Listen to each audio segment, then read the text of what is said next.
Okay, guys, this week we're moving into a couple of different sort of movements and sections within modernism that focus specifically in leading up to and during World War One, and all this kind of change in technology and perspective really changes the way that people respond to art and art making as well. Week, we're really thinking about art leading up to and during World War One. These years leading up to World War One were marked by tragic reminders of the limits of human integrity, the cost of industrialization, and the terrible consequences of colonization.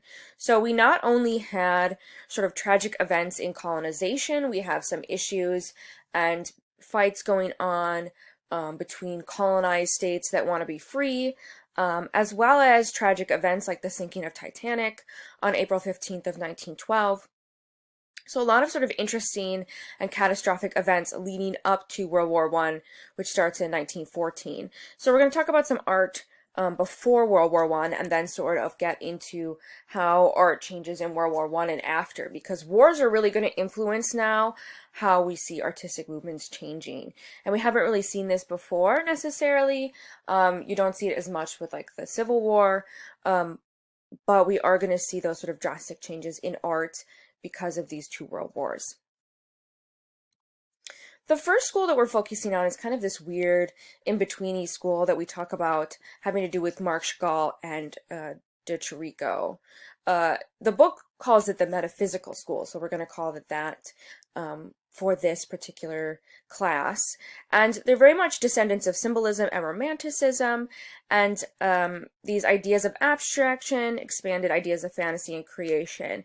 So metaphysical content, which is sort of based on a philosophical term, refers to broad questions of the nature of causality, being, and time, loosely or inaccurately to cover various effects of strangeness, surprise, and shock. So we're going to see how these two artists, who are very, very different, interact with this idea of the metaphysical school. So we're talking about Marc Chagall and Giorgio De Chirico, focusing first on Marc Chagall. He's a really interesting artist. A lot of his work focuses on fantasy and symbolism. He's this Russian artist who spent a lot of time in Paris in 1910 and lived there from then on. And he was influenced by Cubist and Apollinaire and experimentation with Fauvist color and Cubist space. So we're going to see that and those two ideas interacting in the work we're going to focus on, which is Paris Through a Window from 1913.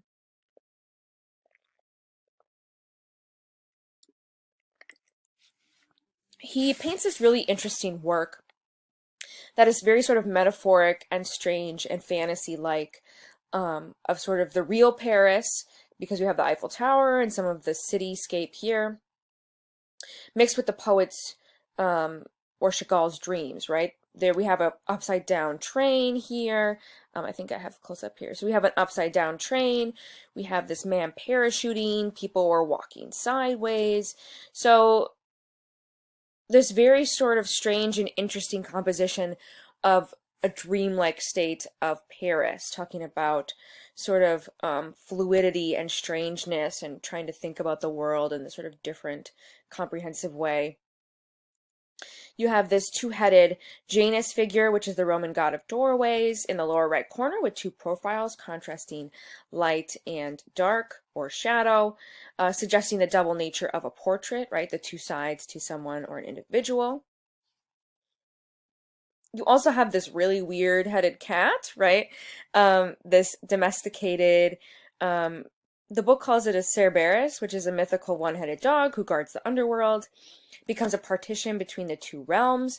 So the interior of this space versus the exterior, which is sort of cataclysmic-y weird. I don't know why I chose that word. But artists really at this time don't appreciate his work, but in the sort of surrealist movement, artists sort of start to engage with this idea and really think about how weird and strange and interesting his work is. Like even the window pane, right? That's in these multitude of colors and the way that the sky is depicted. He's really sort of engaging with like a dreamlike state to think about sort of the strangeness and weirdness of the world at this time. Something we don't get to talk about in this class, but I wanted to mention, is that Marc Chagall also painted stained glass windows, and he was really pretty well known for these works. They're pretty great and interesting if you want to go take a look at them, but he engaged in different materials, and his stained glass windows and other sort of window work that he did is really quite gorgeous. The next artist we're going to talk about is Giorgio De Chirico. His metaphysical school and his interpretation of this idea is a little bit different. In Italy, so he was spending time in Italy at this time, metaphysical painters retained the forms of the Renaissance reality, linear perspective, recognizable environments, and sculptural figures and objects, but used various juxtapositions to produce surprise and shock, and to create an atmosphere of strangeness, sometimes even fear and horror. So again, some links to romantic fantasy along with surrealism. He was also inspired by Nietzsche and the insistence that art expresses deep-seated motivations within the human psyche, led De Chirico to his metaphysical examination of still life. During the time, he was inspired by Cubists in restructuring the depiction of space in his compositions and fragmenting and destabilizing some plans in order to enhance the viewer's disorientation. So you'll really see how he's inspired by Cubists very differently from Marc Chagall. Marc Chagall's works feel more surrealist and Fauvist, whereas De Chirico's are much more Cubist. So this is his work, The Melancholy and Mystery of the Street from 1914.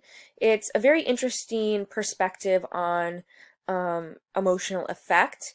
You have this deserted public space rendered in simple geometric forms, and these two arcades, right? You have these white versus dark building structures here that move to the left and to the right, and you have this little girl playing, and she's moving down the center with light, and you have this really weird sort of figure standing in the background.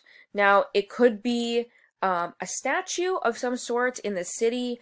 In Italy, there are a lot of different full-scale human sculptures, so it could be that, but it could be leading to this sort of ominous mood of she's going to turn this corner, and who's going to be there? Are they good? Are they bad? So it sort of had this sort of creepy, weird mood to it. And you have this corridor, right, where she's moving towards, that's this light section versus this dark section. So you have this sort of weird, ominous feeling of the future. De Chirico also uses two different vanishing points. So I showed you kind of here what a vanishing point is, meaning that they've used linear perspective to create these buildings that move back into space. And typically when you do something and you want it to look inherently realistic and naturalistic, you will use one vanishing point where all things move to one direction. De Chirico is purposely using two different linear perspectives to create sort of an unease in the viewer, so making these two buildings go in different directions.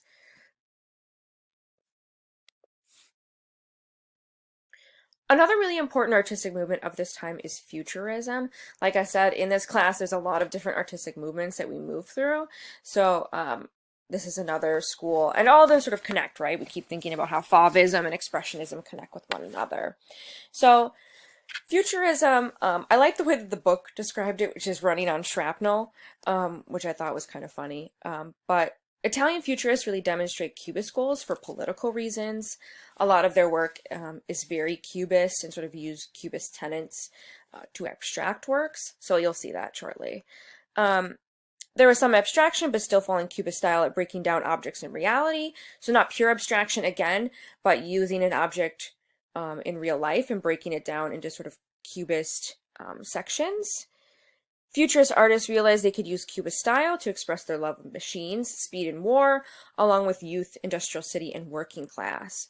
So they have this manifesto that's published, The Founding and Manifesto of Futurism, which really relies heavily on looking at machines and warfare and sort of thinking about the positivity of those objects instead of the negativity. So futurism began as a rebellion of young intellectuals against the cultural torpor in which Italy had sunk during the 19th century, when Renaissance and neoclassical artistic values continued to dominate painting and sculpture, despite the avant-garde developments in the neighboring France. The Technical Manifesto of Futurist Painting declared that all subjects previously used must be swept aside in order to express our whirling life of steel, of pride, of fervor, and of speed. Attack against everything old, dull, and inherently feminine, right, which is slightly sexist, and save promoted exhilarating masculine experiences of warfare and reckless speed.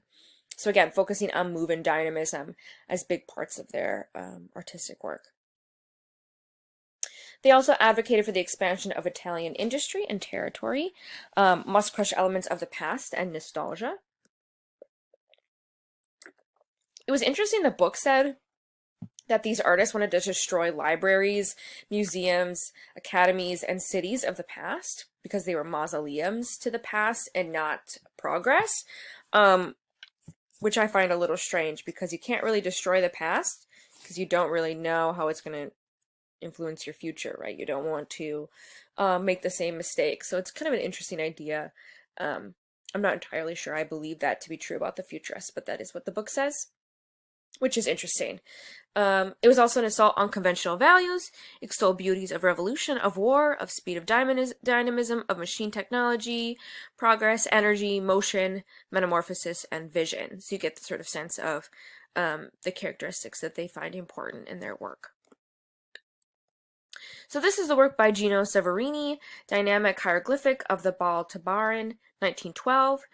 He was living in Paris since 1906 and really focused on Cubism and wanted to focus on the lighthearted, amusing distillation of Paris nightlife.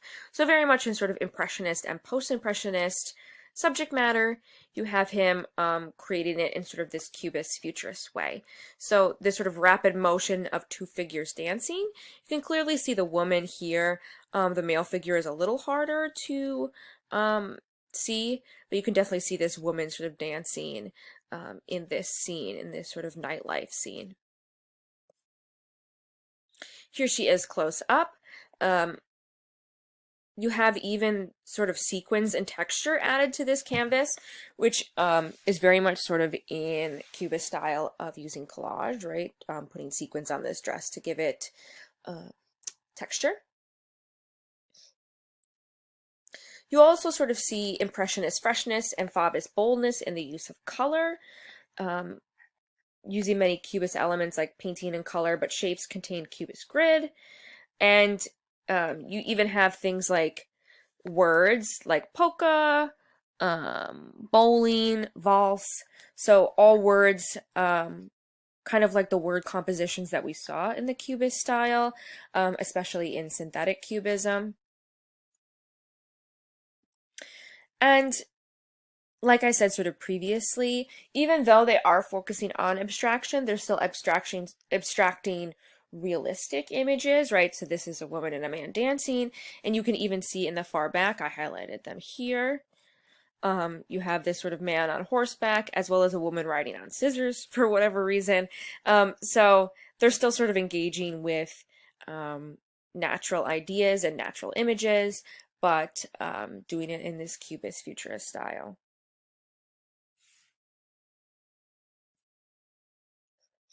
This is one of my favorite futurist works just because it's so fun and silly and cute. It's depicting a dachshund on a leash and the feet of a lady walking, both in rapid motion with blurring of parts.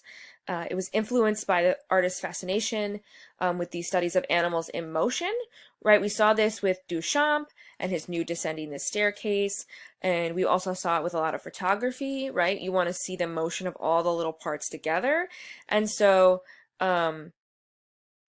Imbala's work with this dynamism of a dog on a leash, you see all the steps of this little dog, right, as he tries to keep up with his owner and the movement of the leash back and forth, right? You can imagine this movement and this interest, and even though artists have said this is kind of a trivial subject with this kind of tiny little sausage dog, right? It's this interesting juxtaposition and idea of dynamism and motion in sort of futurist style. So kind of fun and cute, right?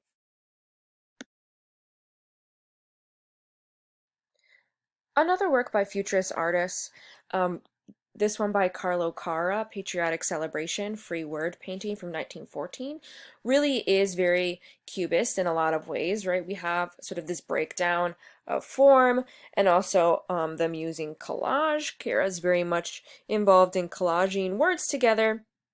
And this was sort of a propagandist collage. It employs reading colors, words, and letters, Italian flags, and other lines and symbols of extol the king and army of Italy, simulate noises and sirens of the mob. So it's sort of trying a composition of how Italy looks today, how they're dealing with society, sort of the breakdown in rebellions, and this is in 1914, so this is leading up right into World War I. So it's sort of this sort of spiral out, right? You see the sort of the center, and you have these lines that kind of move out of the figure. Really sort of radiate spokes of automobile spinning wheel, or an airplane's propeller, or a gear of a turbine from machine or factory. So again, really thinking about machines and the war to come. You have some kind of free words which are fun and interesting. You can see like tur, and there's a burr in here somewhere. You can see all these little word choices that he's using that are apart from the text of like the newspapers and the stories that are happening. So it's also a parade of party slogans and patriotic songs. And so really sort of playing with this idea and collage and cubist forms.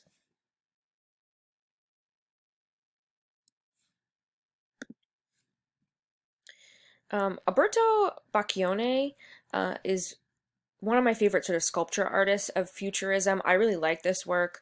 There's an example of it, I believe at the Art Institute of Chicago, and so I think his work is really interesting. And he did this one, which is the unique forms of continuity in space, and in sort of the technical manifesto of futurist sculpture, you are trying to sort of capture movement in a sculpture. So if you think back to like Brancusi and his attempt to sort of capture a bird in space, it's very much sort of like that idea. And here you have sort of the power of the modern world is emphasized in the sculpture's dynamism and energy. It kind of looks like a human figure in motion, right? They're moving forward, and you have the distortion of the figure through the movement of speed and wind. And so he's really sort of thinking about what a figure would look at high speeds and movement, and doing it in sort of this cubist way, right? Because it kind of breaks down the forms in different ways, not necessarily inherently naturalistic in the way that like this form moves off the body, but it really makes you feel like this figure is in motion and moving forward very quickly. Here's a version in plaster as well. It's also on the Italian issue 20-cent euro coin. So a very famous work for the Italians. We also had Bacione being in the book for The City Rises from 1910. The book calls it the most visually inventive futurist work. It has this great synthesis of labor, light, and movement. It's dominated by this massive horse, right? You have this big figure in the center with these kind of pointillist / impressionist brushstrokes. You have this horse before which human figures fall like ninepins. It constitutes one of the futurist's first major statements, a visual essay of the qualities of violence, action, speed, and the disintegration of solid objects by light, and their reintegration into the totality of the picture by that very same light. You have these figures who are being pulled over, trying to either capture this horse or trying to make it behave, and the horse becomes a sort of symbol for society or sort of movement forwards, while these figures sort of try to stop it. And you can see in the background other horses and other figures, right? It's very chaotic, along with sort of the building of cities in the background as well. So a very dynamic image, really thinking about urban development and movement and futurism. This is a sketch as well for that work, which is very interesting as well. Very different sort of color scheme, not as sort of inherently beautiful as the final work. Russian suprematism is a really interesting artistic movement, and really sort of one of the big formulators of abstraction with Kazimir Malevich and his black square. He really took Cubism to its most radical conclusion. He combined Cubism and Futurism and came to sort of an abstraction conclusion. This name, Russian Suprematism, comes from Malevich's belief that suprematist art would be superior to all the art of the past, and it would lead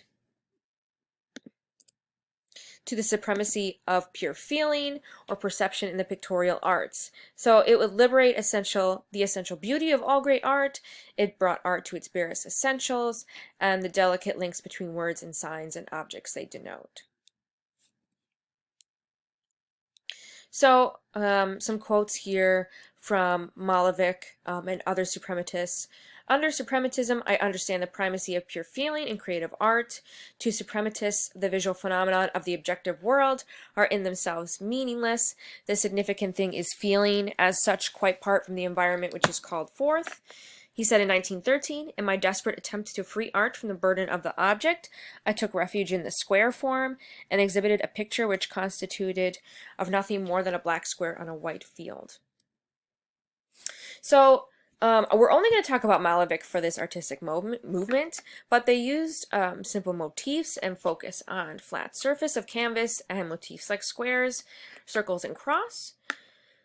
They emphasize surface texture of the paint on canvas being another essential quality of the medium of painting, use monochrome and singular colors, and austere and serious while also being slightly absurd.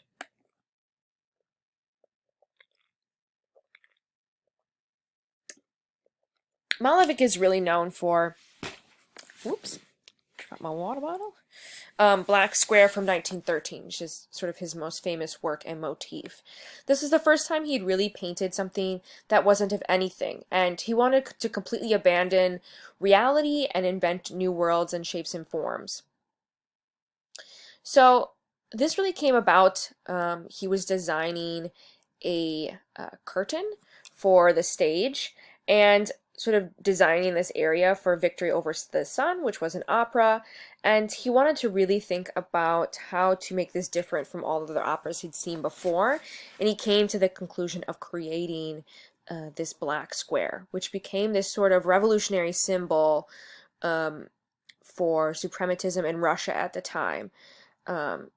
When Black Square was first exhibited, the world was in chaos. It was in the middle of the First World War. There was a continuing unrest following the 1905 Russian Revolution that in 1917 would explode into the Bolshevik uprising, October Revolution. The Black Square arrived at a time when Russian art crowds, although used to seeing Cubist and Futurist works, would never have seen a work like this. The artistic revolution Malevich was bringing out seems to reflect the social revolution that was happening. So it became this massive symbol for the dawning of the new age in Russia at the time. And Malevich used it in everything. It became his motif, his logo, his trademark. He signed many of his works with this little black square. You can see it here. He also, even at his funeral, so this is him here, he had, there's that painting, he had the black square hung over his body, as well as it being on his tombstone and his coffin. So it really became a symbol of who he was as an individual and how he thought about art and artistic production.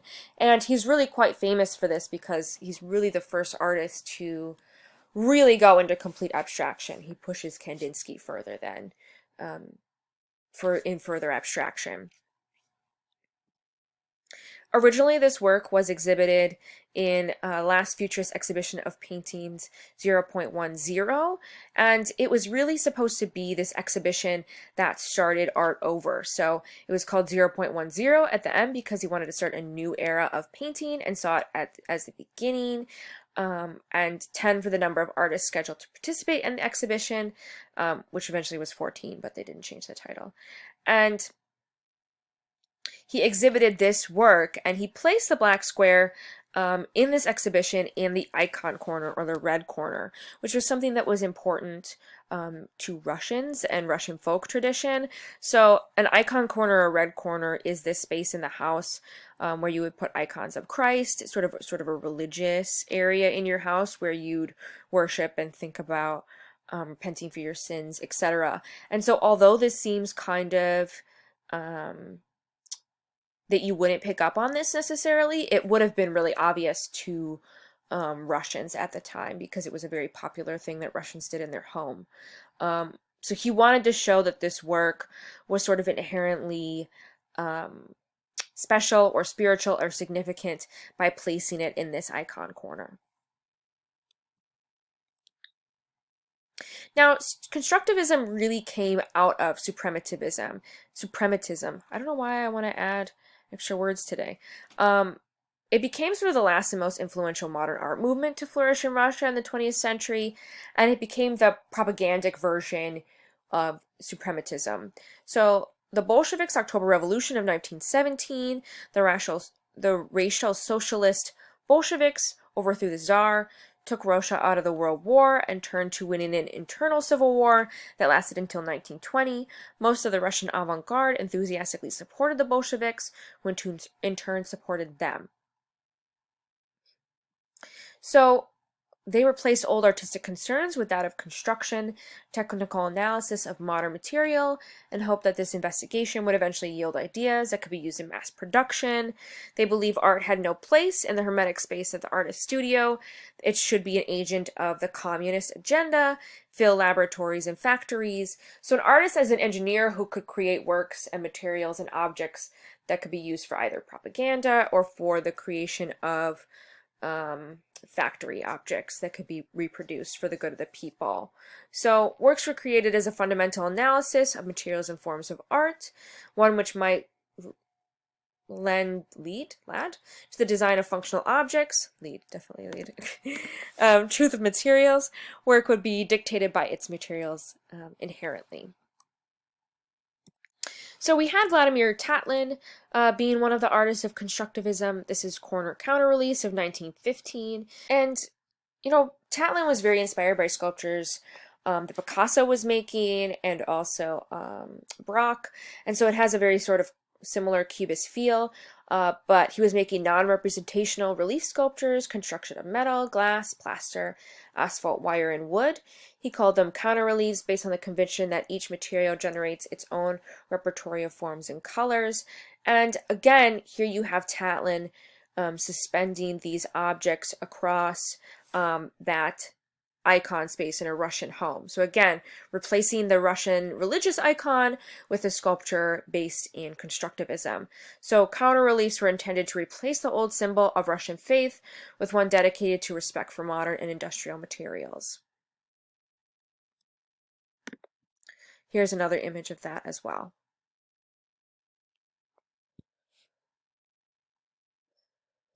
He's also really well known for his design for the monument to the Third International from 1919 to 20, also simply known as Tatlin's Tower.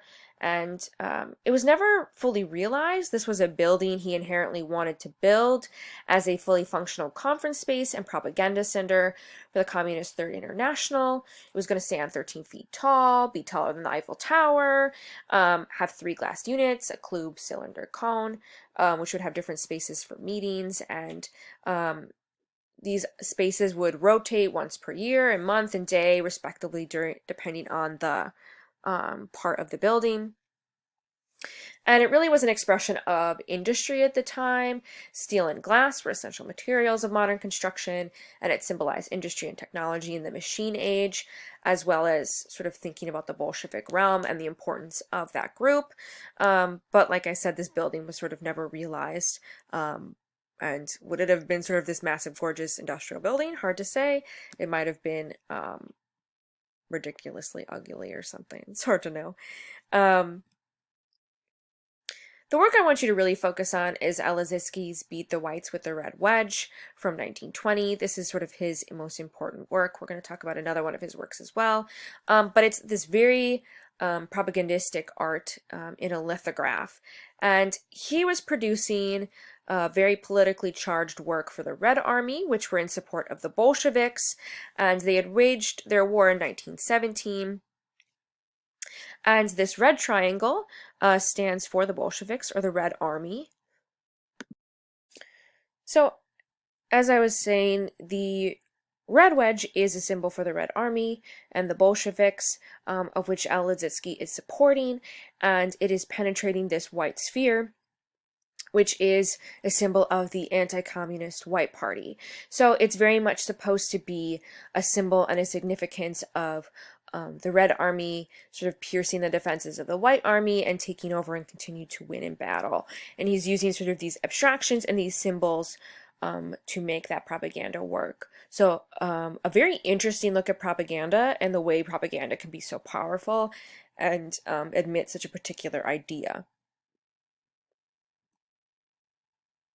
Lissitzky did abandon abstraction after some point.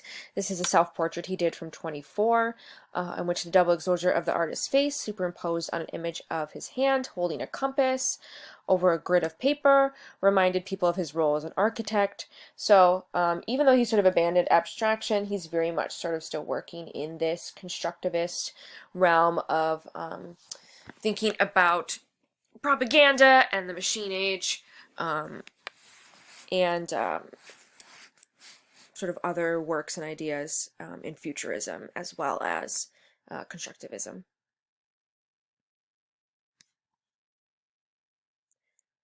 Alexander Rodchenko is another interesting artist. This is one of his works that's propaganda for a publishing house, which is Gozistat. He's not following sort of self-expression, but about bringing art to the masses. So he's doing this advertisement for this publishing house, but it's very much still in this realm of using abstraction, using Russian colors of the red and the black, these sort of powerful images. And he really advocated bringing constructivist work into art of everyday life, so also called productivist, and focusing on graphic design to produce propaganda, posters, and advertisement. So this is a work called Books, Please, in all branches of knowledge. So encouraging people to read and go out there and buy books, obviously, from this publishing house. It's really interesting because this work was reused by Beyonce. David Redon remixes sort of this vintage advertisement with pop icons. So here we have Beyonce and her musical work mixed with the ideas of Rodchenko. This last artist, Vera Fedorovna Stepanova, I feel like my Russian is terrible, my Russian pronunciation. She was the wife of Rodchenko, and she designed sportswear in 1923, so this is the design here on the left. She gave up painting to create production art. Again, we talked about how suprematists and constructivists are trying, well, mostly just constructivists, are trying to work towards art and objects that they could reproduce for everyday life. So here she has functional materials manufactured with an eco-partnership with artists and industrial worker to aid in the creation of a new society, art in life. She created these striking fabrics and repetitive geometric patterns suitable for industrial printing methods and sort of the comfort and ease for the new worker, right? It was supposed to be clothing for the new working class to sort of wear. They kind of feel like uniforms, but I think she's trying to kind of engage with again, these red and black and white colors and rethinking sort of fashion and design. They were received very well by the art community and not received well at all by the Russian people and workers, because they definitely did not want to be wearing these weird little Russian uniforms. We're going to take a glance into photography really quick because we have some really famous American photographers at this time, and we sort of talked about photography at kind of the beginning of the semester, and we've kind of touched on it briefly, so I want to bring it in sporadically. So we're going to talk about some photography. Alfred Stieglitz is a famous photographer. He photographed New York City, and we have the invention of the handheld camera in 1888, and it helps with production of movement, and Stieglitz really wanted to produce images of New York and the bustling movement of New York. Photography was naturally suited to representing the fast-paced cacophony that increasingly defined modern life, and attempting to cloak the medium's natural strengths by heavily manipulating the final print fell out of favor. So here we have artists not necessarily going back to using color or manipulation or collaging, but instead just trying to reproduce images of the city. And here's that original Kodak camera, and so Stieglitz, I don't know why I want to say his name weird, Stieglitz was able to photograph images of New York City. So you can see something like this very traditional images of New York and these old school houses, and the building of this brand new modern object in the back. Modern building, that is. Stieglitz is mostly famous for taking photographs of his wife. Several hundred, in fact. He was married to the famous artist Georgia O'Keeffe. We will get to her work shortly, but not today. And he photographed an intense amount of photographs of her. Both of them were interested in sexuality and Freud, and he really used all these different types of images and ideas to reproduce these sort of gorgeous images of her. So some of them are inherently very sexual, while others are not. And so he was trying to kind of depict different sides of her as an individual. So he produced these really gorgeous photographs of his wife, Georgia O'Keeffe.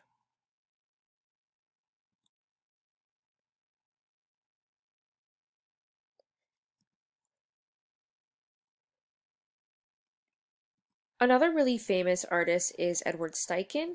He photographed Gloria Swanson and did some really famous portraits of her that I'm going to show you. But he was a really famous and popular fashion photographer at the time, and I think he was one of the highest paid ones at the time. And Gloria Swanson was really famous because she was one of the few actresses that made the transition from silent films to sound. And so Steichen photographed her in Vanity Fair here in 1924, and did these really gorgeous and interesting photographs of her, and sort of leading up to this one. A lot of people haven't seen this before, but if you sort of look at magazines and fashion magazines, this photograph is reproduced all the time. It is a very famous fashion photograph, and it was this very sort of famous moment between Edward Steichen and Gloria Swanson. And Edward Steichen said, "The day I made the picture, Gloria Swanson and I had a long session with many changes of costume and different lighting effects. At the end of the session, I took a piece of black lace veil and hung it in front of her face. She recognized the idea at once. Her eyes dilated, and her look was that of a leopardess, lurking behind leafy shrubbery, watching her prey. You don't have to explain things to a dynamic and intelligent personality like Miss Swanson. Her mind works swiftly and intuitively." So you have this great moment of collaboration between Steichen and Swanson, where they produce this really famous fashion image. These are some other photographs that he did of some fashion at the time, which I think are really interesting. And it's great to go back and look at them. They're really gorgeous. They're very classic. And so if you have any time or are interested in him, you can definitely take a look.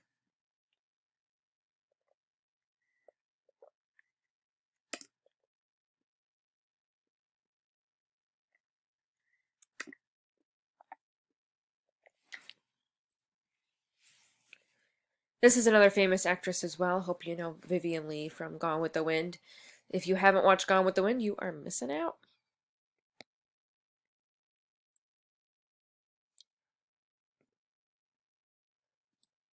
Paul Strand is the last photographer we're going to talk about. He is very famous.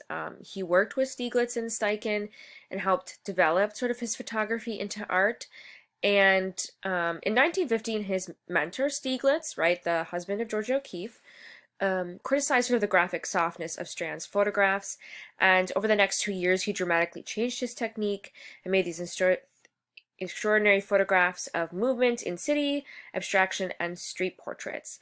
So he went into New York and sort of photographing people and really thinking about the image of New York at the time. So this is a really historically significant image. It's a clear sort of departure from the softness of his work.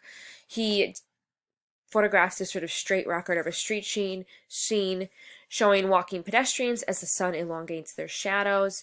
It is sort of this dark and sad representation of life. Maybe you feel this way right now because of the coronavirus, but people not interacting with one another, the sort of coldness of movement and the elongation of their shadows feels very sort of creepy and ominous, like De Chirico's work, right?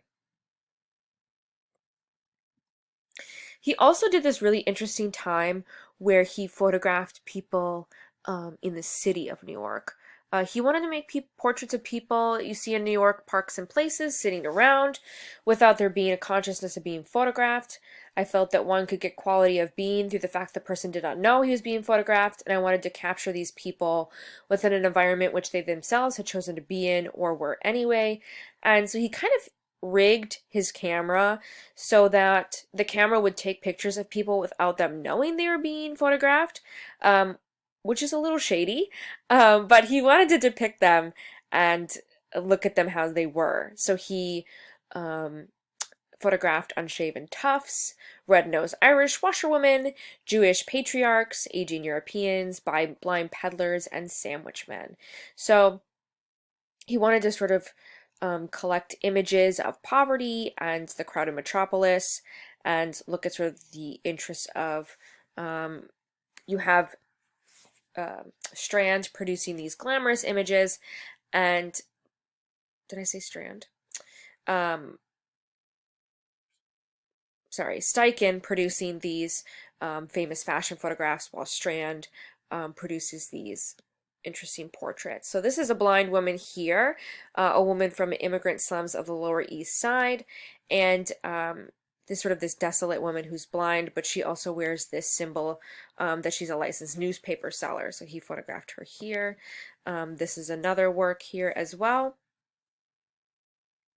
And one of my favorites, The Yawning Woman from 1916.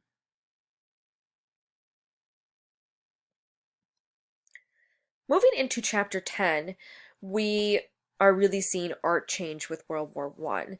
And we're moving out of, you can kind of see the change when you think about, we talked about Expressionism and Faubism and Cubism, and art is starting to get kind of dark, embracing the gritty side of reality, critiquing the world, thinking about machines and dynamism and propaganda, and you really saw machines and industrialization at their peak. You had artillery tanks and airplanes and poisonous gas. And what we saw was, because of this improvement in technology, that people were really getting injured severely, and it prolonged battles and victories and killed many people. So we had profound psychological injuries, leading to a new understanding of the emotional consequences of war and sort of how we're dealing with people who get PTSD. And you have artists dying. You have Bacione, who made that futurist sculpture, and Franz Marc, who was an expressionist, dying in World War I. And all of these sort of intense atrocities occurring because of the machine age. It's not something that people thought was going to happen or knew was going to happen, but it was an effect of industrialization and modernization. We also saw many soldiers returning home with awful injuries and stories. Plastic surgery really emerged as a medical specialty in consequence of the disfiguring wounds caused by fragmentation grenades or landmines. If you're interested, you can definitely look up some of these images. I didn't really want to reproduce them because they're quite graphic, but you get the sense of how much people are being injured, what kind of awful sort of plastic surgery and mutilation that individuals experience. So you can go and take a look at that if you are interested. But what we're going to see is art is really going to change. Not a single event influenced the development of modern art as profoundly as World War I. We had artists feeling such an intense desire to really interpret the world as they saw it during this time, this sort of tragic time for everyone. And so we really see that with the start of Dada, which is the first artistic movement to move against war and World War I. Dada is one of those movements that people really see as kind of the beginning of conceptual art. It's this sort of direct antecedent to conceptual art. And it was his first artistic movement to move against the war, like I said. The goal of modern art was questioning and overthrowing the traditions of art. The Dadaists went further and questioned art itself. It included performance art, poetry, photography, sculpture, painting, and collage. Like I said, it was a direct antecedent to the conceptual art movement, meaning it was an ancestor or helped start the conceptual art movement later on. It was not crafting aesthetically pleasing objects, but making works that often upended bourgeoisie sensibilities, and that generated difficult questions about society, the role of the artist, and purpose of art. Even sort of thinking about Dada, you have Dada artists producing art and art objects, and that inherently eventually become art objects, and so Dada in itself is kind of anti-Dada, so that's a little complicated, but it dissipated eventually with the establishment of Surrealism.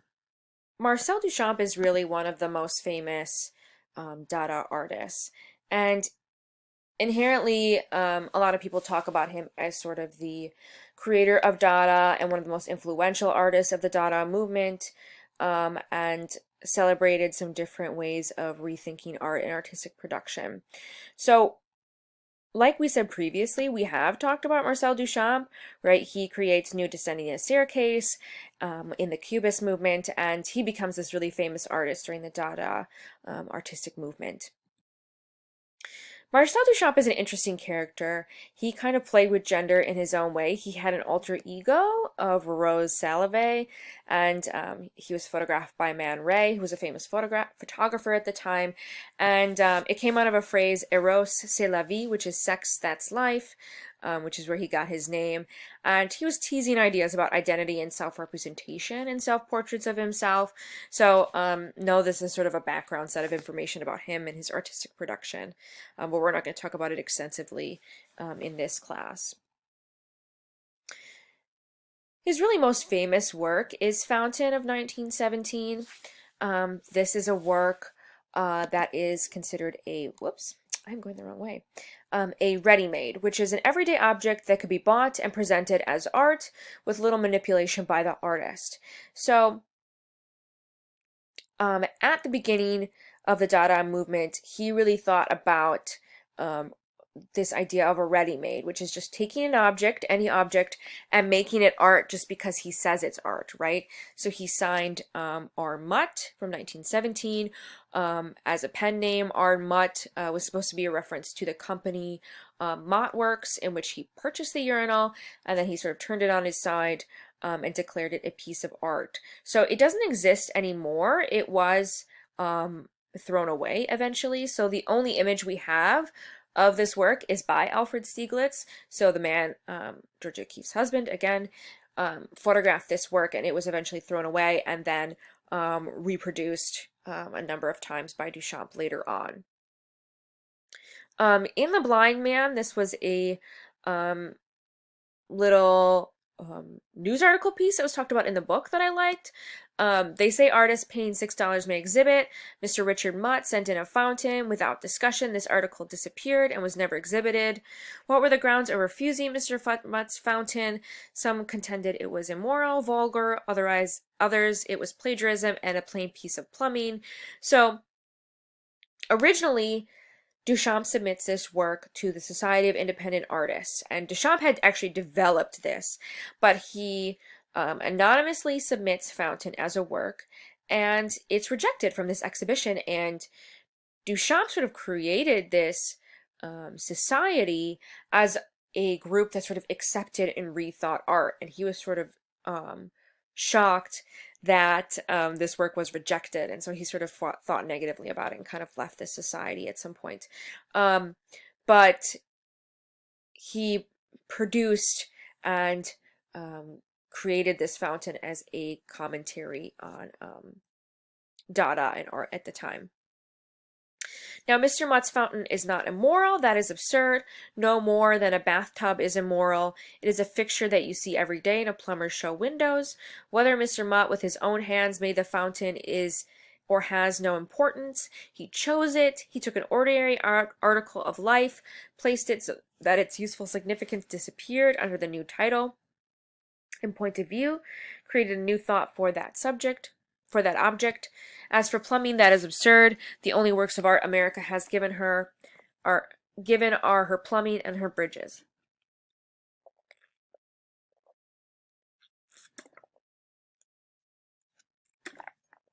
Here's a replica that Marcel Duchamp made. He made quite a few replicas of his work because inherently he thought a ready-made could be reproduced and rethought over time, so it didn't take away from the work itself.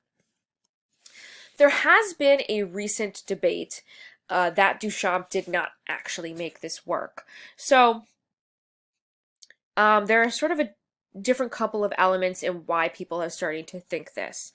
First of all, although Duchamp was known as the creator, Stieglitz wrote, "A young woman sent a large porcelain urinal on a pedestal to the exhibition of Society of Independent Artists in 1917.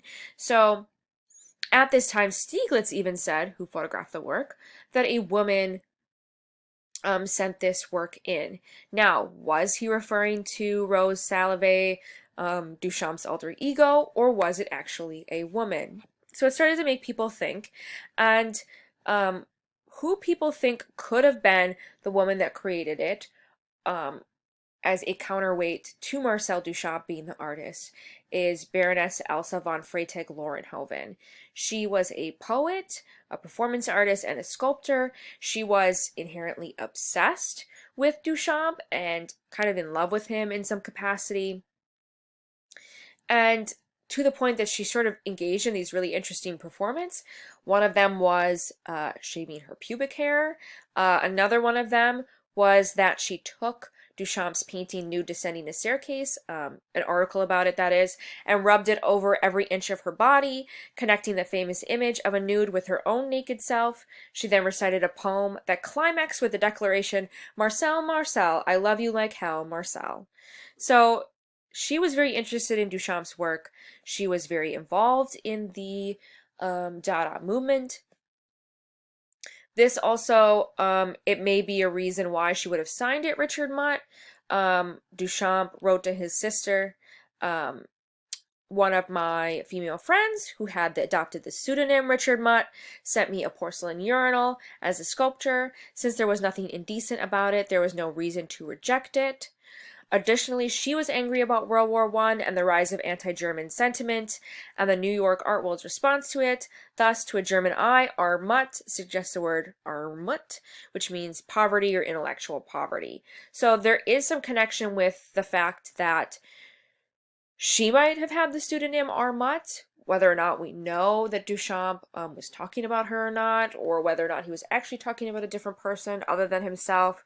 There's also been this interrogation that Duchamp originally said that he had bought the urinal from Mott Ironworks on Fifth Avenue, but they actually didn't sell or make this urinal, this kind of urinal. So it's completely improbable that he bought it from there, or impossible that is. And so where then did this pseudonym Armut come from? She was also really engaged with making ready-mades, inspired by Duchamp's other work. He produced many other ready-mades before Fountain.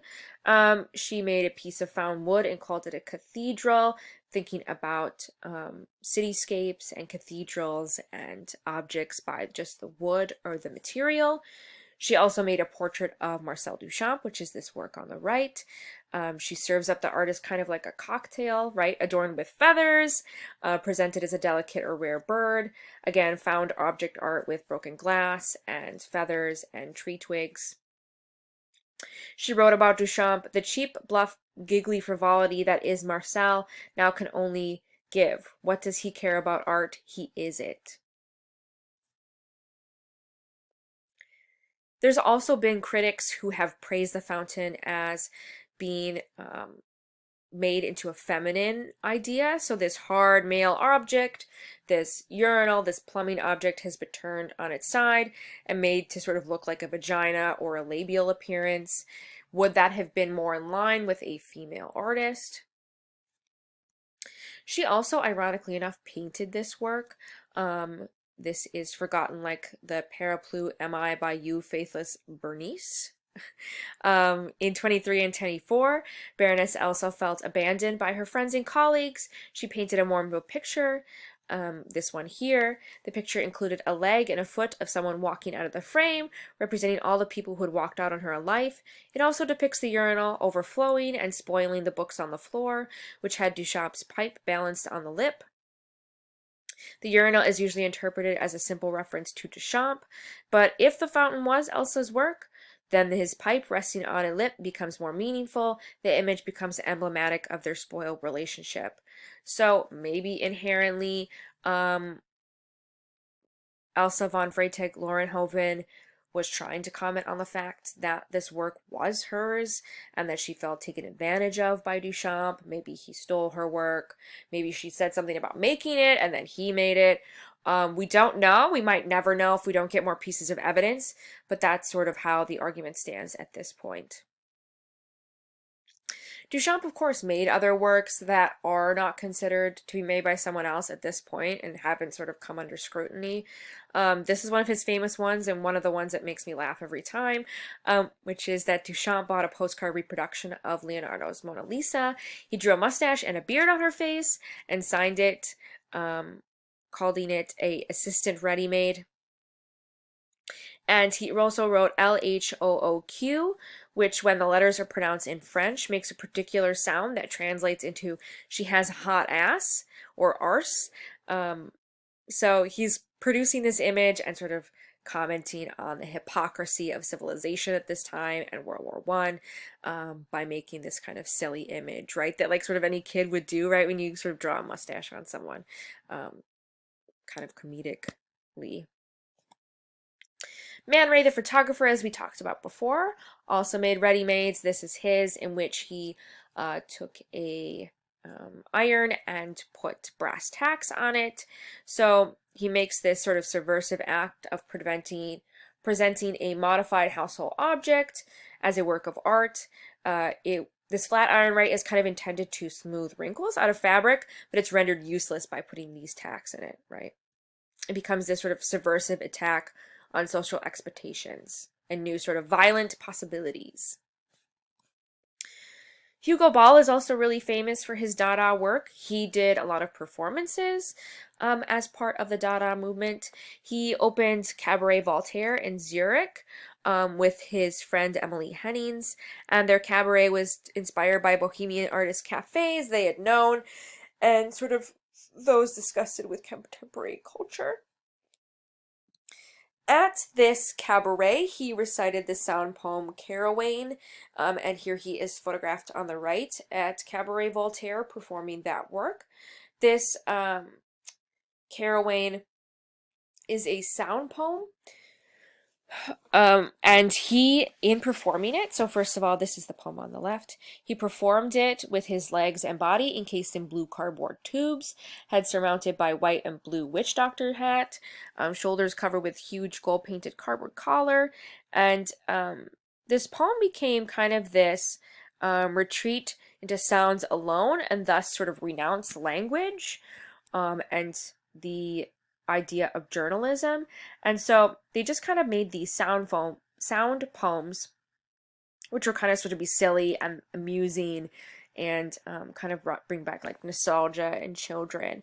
And so they would sort of just pick random words and sounds and ideas from a dictionary. So something like Carouane in German means baby talk, in French means hobby horse, Romanian and Russian means yes, yes. In an African dialect, it's tale of a sacred cow.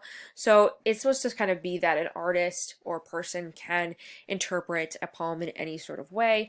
And it's also sort of kind of supposed to think about poems that aren't made with words and sort of breaking down what a poem can really be.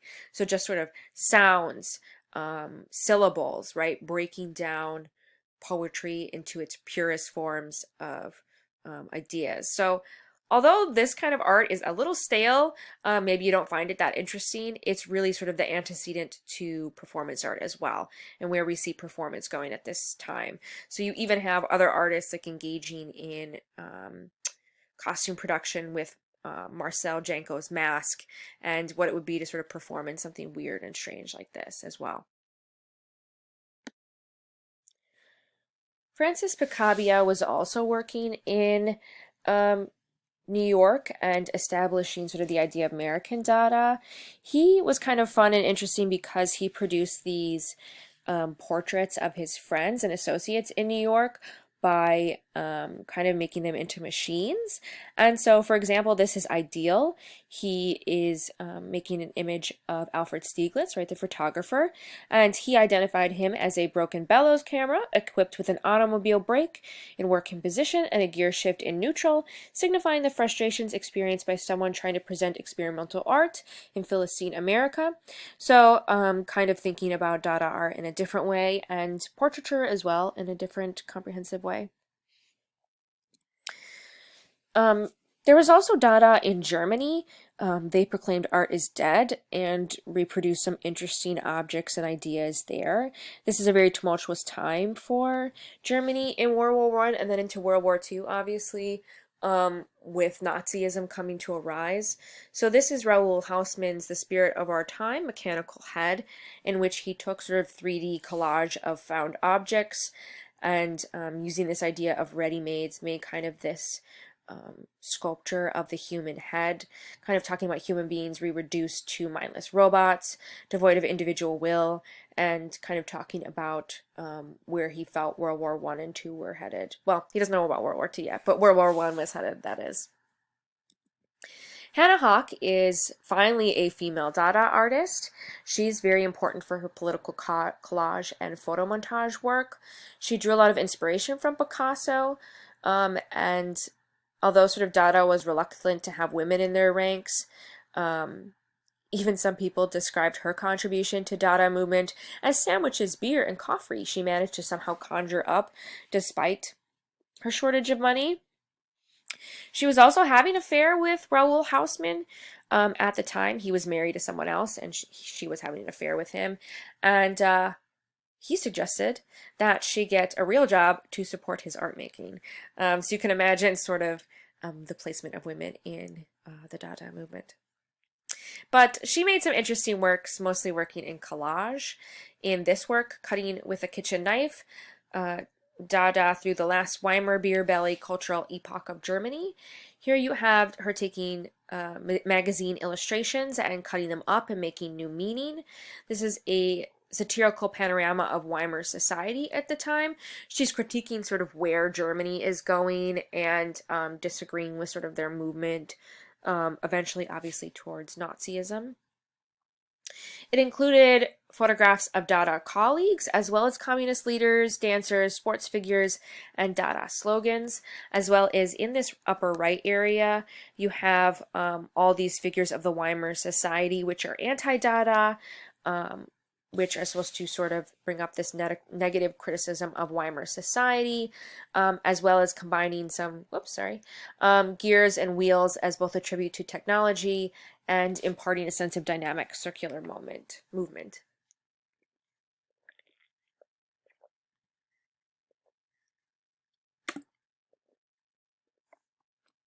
This is also another famous work by her, Dada Dance, where she again used photomontage and collage.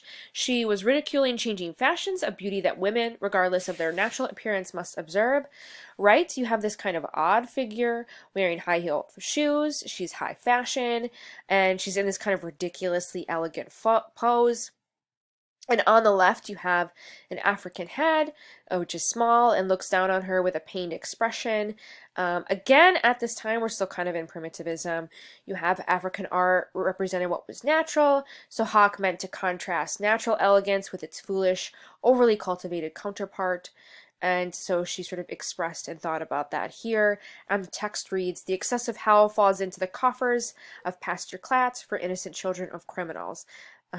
Sort of some silliness and play on this continued idea of Dada. I also want to take a glance at wartime imagery that the book brings up that's sort of kind of important to how we view politics and sort of the trauma that's going on at this time. So here's, George Gross's Fit for Active Service, The Faith Healers. This is sort of a political or social satire, kind of in the sense of macabre, and Gross's detestation of the bureaucracy, of fat, complacent doctor pronouncing okay of a desiccated cadaver. So here you have them trying to pick people who could go to war, and you have kind of the burning of the buildings in the background, and this doctor declaring literally a corpse of a person ready to go to war and fight for the Prussians. You have another image of that here with Republican automatons. You have kind of aligning with Metaphysical School of De Chirico. You have these empty-headed, blank-faced, mutilated automatons who parade loyally through the streets of a mechanistic metropolis on their way to vote as they're told. These people who, he's kind of saying that society has become robots. They're kind of willing to listen to whoever about how they should be voting and participating politically. He is an artist who is very against Nazism, and he moves to America to produce new works of art during World War II. Otto Dix is another famous artist. I really like this work because it gives you a sense of that plastic surgery and some of those ideas I was talking about before. This is the Scat Players, card-playing war invalids from 1920. You have this anti-militaristic image. His wartime paintings, gruesome descriptions of unaccountable horrors, are rooted in the expressive realism of German late medieval and Renaissance art. You have this unblinking honesty and war injuries that have left people as amputees, forced to hold their cards between their toes or with their mangled hands. Faces, too, have been damaged, along with ears, eyes, and skulls, leaving the men to cope with poorly fitting facial and scalp prosthetics. It became sort of this fantastically retching image, and he's using color to sort of bring you in and then to sort of realize the horror of this image. So you can see all of these here, this prosthetic leg, this guy holding cards with his foot. You can see all these different prosthetics on these different figures. Although this is kind of dramatic and very sort of colorful and silly, it very much is connected with what people are experiencing at this time. Here's a darker image by Otto Dix of corpse in barbed wire.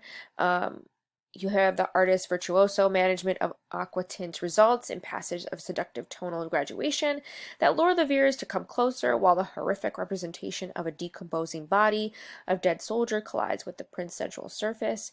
You have this figure who seems animated, but it's kind of this gross skull figure, right? It looks like he's alive and that he's moving, but it's really sort of this decomposition of a figure in the trenches during World War I.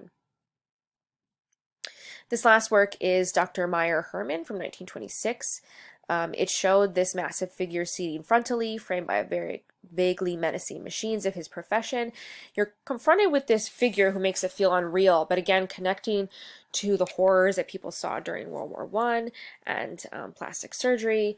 As the book says, for this type of superrealism, the term magical realism was coined, a mode of representation that takes on an aura of the fantastical because commonplace objects are presented with unexpectedly exaggerated and detailed forthrightness. We also see a bit of photography. If you want to go look at August Sander's work, Wandering People, he makes a whole book about photographing people of the 20th century. He was convinced that the camera could straightforwardly show on probe beneath appearances and dissect the truth laying within. Sander photographs German society in sociological arc of occupation and classes and all sorts of different cultural types, so this being sort of circus people at the time, and he makes this great book of these photographs, which is actually destroyed by the Nazis in 1936. So we have some images that still have survived, obviously, but he was trying to produce this photograph of images which didn't really align with Nazi agenda at the time. Okay, we are going to see how art changes quite a bit in 2 weeks between World War I and World War II. I will try to upload some lectures early because I will have the time, obviously, because we're kind of all on lockdown a little bit. But we'll see how much art changes from World War I to World War II.